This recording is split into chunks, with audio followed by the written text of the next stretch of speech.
Enviro is basically a 100% owned subsidiary of a fund called Green Growth Equity Fund.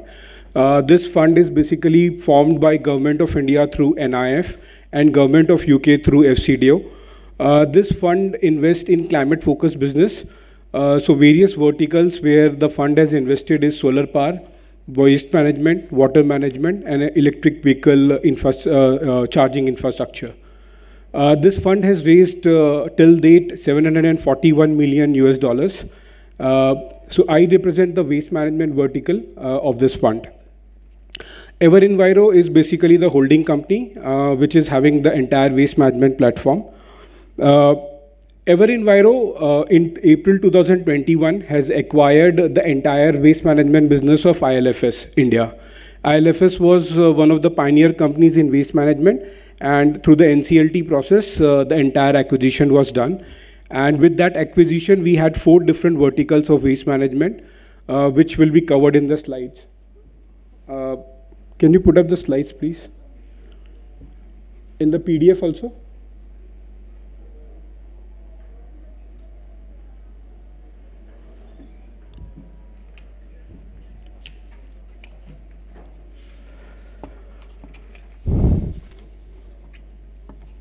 Okay, let me just continue with this. So, as I said, ILFS business has 4 business verticals. In that vertical, we are handling roughly around 9,200 tons of waste per day. That vertical includes construction and demolition, collection and transportation, waste to energy, and composting. Apart from that, what we have also developed is a new vertical of waste to bio-CNG gas. Mr. Ashish has just demonstrated one of the feedstock which can be utilized to generate bio-CNG gas. We are not restricted to only that feedstock.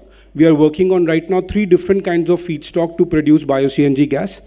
Right now, the projects which have been executed and the projects which are under execution, we will be handling roughly around 4,000 tons of waste per day to produce bio-CNG gas across country. In the MSW feedstock, we have already commissioned Asia's largest municipal solid waste to bio-CNG plant in Indore.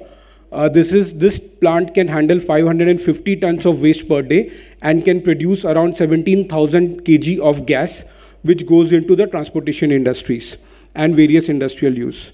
Apart from Indore, we also have concessions in Bhopal and South Delhi, where our plants are coming up from municipal solid waste to bio-CNG. Apart from that, agri-waste is the second feedstock where we are working. Ashish has already presented how exactly the baling and reaping of that feedstock will happen. So we are putting up around 12 plants in Punjab. Out of that, construction activities in 6 plants have already started. There we will be handling around 1,000 tons of waste per day. The third vertical where we are working is agri-industrial. And this is a request to SIDBI that we are only talking about MSW and Ashish has highlighted. But I think apart from MSW, agri-waste and agri-industrial waste is also equivalently important. So the third vertical where we are working is agri-industrial waste. For example, press mud, the waste which comes out of the sugar mills. Right now that waste is getting dumped just on the landfill or given to the farmers free of cost. No effective utilization of that waste. So we are coming up with 3 plants in Uttar Pradesh where we have tied up with one of the largest sugar producers of India. We will be consuming around 700 tons of waste per day and producing roughly around 3,500 kg of gas per day from those plants. Now coming to the acquisition of ILFS, so one of the largest vertical that we are operating is construction and demolition waste. And this again is my next suggestion to SIDBI is that do not restrict yourself from waste to energy. Waste could be of various forms. For example, construction and demolition waste, where we are processing roughly around 4,000 tons of waste per day. We are having 6 plants, 5 in the NCR region and 1 in Varanasi. There we are producing value-added products like bricks, blocks, tiles, pavers from the construction waste which are coming in. Then the next vertical is construction and transportation business, where we are handling roughly around 2,200 tons of waste per day. And we have 2 waste-to-energy plants, 12 megawatts each. One is in Delhi and one is in Hyderabad. Now, coming to our plans, so we plan to set up around 100 plants in next 4 years, just on the biomethation side, out of which around 40 plants will be agri-based, 30 plants will be agro-industrial, and roughly around 30 plants will be municipal solid waste. Our target is to handle roughly around 1,000 tons of waste per day, which will, 1,000 tons of gas per day, handling around 20,000 tons of waste. This entire 4-year plan will have a total capex outlay of 8,000 crores. Some of the suggestions for SIDBI and GIZ to look at. One is on the corporate guarantee side. Obviously, everyone has mentioned in their speech that every banker needs a corporate guarantee or a promoter guarantee. This is where SIDBI can really play a role. But what I saw in the presentation was this is focused towards MSME. My request would be to focus this also on the medium and large scale player like us, where our investment size is, each project is around 80 crores and we want to set up 100 projects in next 4 years.